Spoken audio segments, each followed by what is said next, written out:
Welcome to Compact Biographies, formerly 5-minute biographies, from compactbiographies.com, where we tell you interesting things about interesting people in smart, bite-sized chunks. This is episode 226, Sir Francis Walsingham.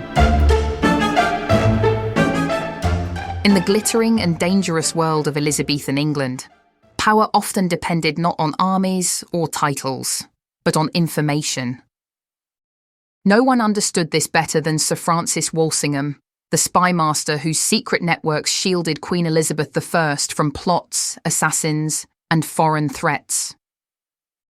A man of iron discipline and Protestant conviction, Walsingham turned espionage into an art and laid the foundations for modern intelligence work. Francis Walsingham was born around 1532 in Chislehurst, Kent, into a family of minor gentry. His father, William Walsingham, was a prosperous London lawyer, which provided the young Francis with a comfortable but unremarkable upbringing. He received a rigorous education, first at King's College, Cambridge, where he was influenced by the growing Protestant movement, and later at Gray's Inn, one of London's great legal institutions.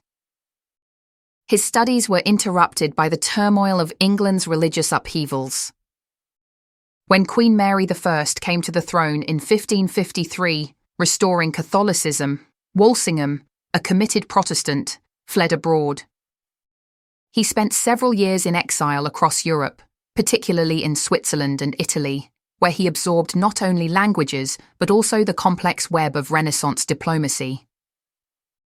This experience proved invaluable when he later returned to serve Elizabeth I. When Elizabeth ascended the throne in 1558, the exiled Protestants returned in droves, and Walsingham quickly re-entered political life. His intellect, diligence, and fierce religious loyalty brought him to the attention of the powerful Cecil family, particularly Sir William Cecil, Elizabeth's chief minister. By the early 1560s, Walsingham was representing English interests abroad, serving as an envoy in France, where he learned firsthand the perilous interplay between politics and faith during the French Wars of Religion. His time in Paris profoundly shaped his worldview.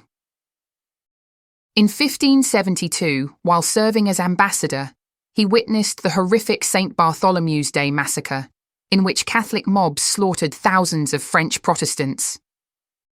The event seared into him a lifelong hatred of Catholic extremism and a conviction that England must be ever vigilant.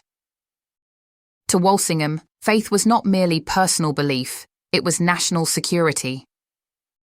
On his return to England, Walsingham's reputation for intelligence and loyalty secured him a place on the Privy Council. In 1573, he was appointed Principal Secretary to the Queen, effectively the head of Elizabeth's domestic and foreign administration. It was in this role that Walsingham began to build what would become one of the most sophisticated spy networks of the age. The Elizabethan world was one of constant threat. England was surrounded by powerful Catholic nations, particularly Spain and France, and internally divided by religious tension. At home and abroad, conspiracies brewed to unseat Elizabeth and replace her with the Catholic Mary, Queen of Scots.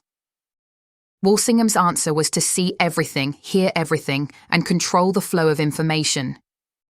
He recruited a vast and varied network of informants, ranging from diplomats and merchants to scholars, sailors, and even double agents within Catholic circles. Messages were intercepted, letters decoded, and suspects watched. He developed a complex system of secret ciphers and invisible inks, pioneering espionage techniques that would not look out of place centuries later. Walsingham's genius lay in his patience and precision. He was not a man of flashy confrontations or theatrical arrests, but one who preferred the quiet gathering of proof. He established safe houses, employed expert codebreakers such as Thomas Philippus, and intercepted diplomatic correspondence via the London post routes. Every whisper of rebellion, every letter from abroad, could be examined and decrypted before reaching its intended reader. His network stretched across Europe, with agents in France, Italy, Spain, and the Low Countries. He cultivated informants in foreign courts and among English exiles, often feeding disinformation to confuse and divide his enemies. It was said that no letter crossed the Channel without Walsingham's men reading it first. Despite his reputation as cold and calculating, Walsingham's motives were rooted in deep conviction. He saw his work as a divine mission to protect Protestant England against the perceived evils of Catholic tyranny. His religion gave him purpose and moral clarity, though it also justified methods that were ruthless by the standards of the day. The 1570s and 1580s were an age of conspiracy, and Walsingham found himself at the heart of nearly every major one. Among the most famous were the Ridolfi, Throckmorton and Babington plots, all centred on replacing Elizabeth with Mary, Queen of Scots. In the Ridolfi plot of 1571, an Italian banker attempted to coordinate a Spanish invasion of England with the support of Mary and the Duke of Norfolk. Walsingham's agents uncovered the scheme, leading to Norfolk's execution and a tightening of security around Mary. The Throckmorton plot of 1583 was more sophisticated, involving Jesuit priests, Spanish ambassadors, and English Catholic nobles. Walsingham infiltrated the network through double agents and intercepted letters using invisible ink. His skill in extracting confessions through psychological pressure, rather than torture, revealed both his intellect and his restraint. The most famous case came in 1586 with the Babington plot. This conspiracy sought to assassinate Elizabeth and place Mary on the throne with Spanish support. Walsingham's agents secretly controlled the communication between Mary and the plotters, using a code they had already cracked. When Mary's incriminating letters were produced, Walsingham finally had the evidence needed to bring her to trial. Mary, Queen of Scots, was executed in 1587, a decision Elizabeth claimed to regret, but one that Walsingham had long seen as inevitable. Her death removed the greatest internal threat to Elizabeth's rule, and Walsingham's reputation as her protector was secured. Despite his indispensable service, Walsingham was not a man of courtly charm. He was austere, secretive, and often at odds with other counsellors. Elizabeth respected him, but did not always fully trust him. She valued his efficiency, but disliked his grim view of human nature. Where she sought diplomacy and display, he preferred surveillance and silence. He was, in essence, a man of duty rather than delight. Contemporary descriptions paint him as thin, severe, and perpetually burdened by the weight of his work. Yet even his critics admitted his integrity was absolute. He took no personal profit from his position and spent much of his own fortune maintaining his intelligence network. When he died, he left his family in debt, a fitting irony for a man who had served the realm more than himself. The final great test of Walsingham's career came in 1588, when the Spanish Armada threatened England's shores. Years of intelligence work had already given him insight into Spain's military preparations. His agents on the continent provided detailed reports of Spanish ship movements, troop numbers, and invasion plans. His foresight allowed England to prepare its defences and respond decisively. When the English Navy and bad weather ultimately defeated the Armada, Walsingham's contribution remained largely unseen, but deeply significant.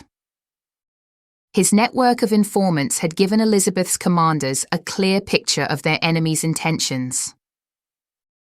After the Armada, Walsingham's health declined rapidly. Years of relentless labour, financial strain and stress had taken their toll. He died on the 6th of April 1590, likely at his London home, leaving behind a legacy far greater than any monument could capture.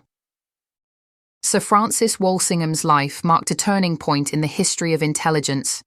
His methods of surveillance, encryption, and counterintelligence laid the groundwork for organised espionage in England and beyond. Later generations of spies and politicians, from Cromwell's intelligence officers to modern security agencies, drew on his principles of precision and secrecy. Yet Walsingham was more than the sum of his operations. He represented a new kind of public servant, one who valued information over influence and foresight over fame. In a court filled with intrigue, he was incorruptible.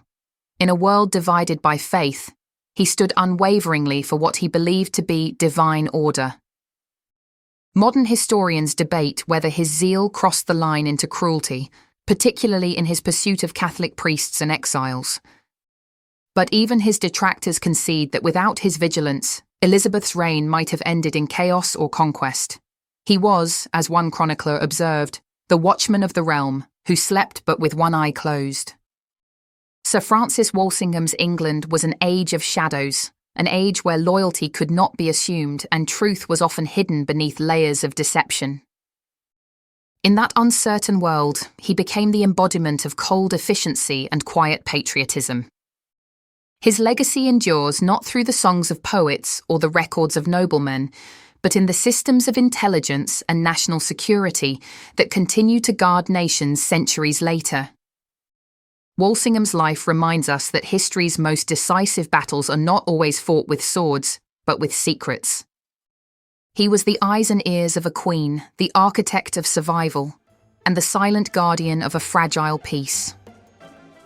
In the story of Elizabethan England, he remains the figure who watched over the throne, unseen, unsung, and utterly indispensable. I hope you enjoyed that episode of Compact Biographies from compactbiographies.com. If you did, please consider leaving us a review wherever you get your podcasts, as it will help the show to grow. Thanks for listening, and I'll see you next time.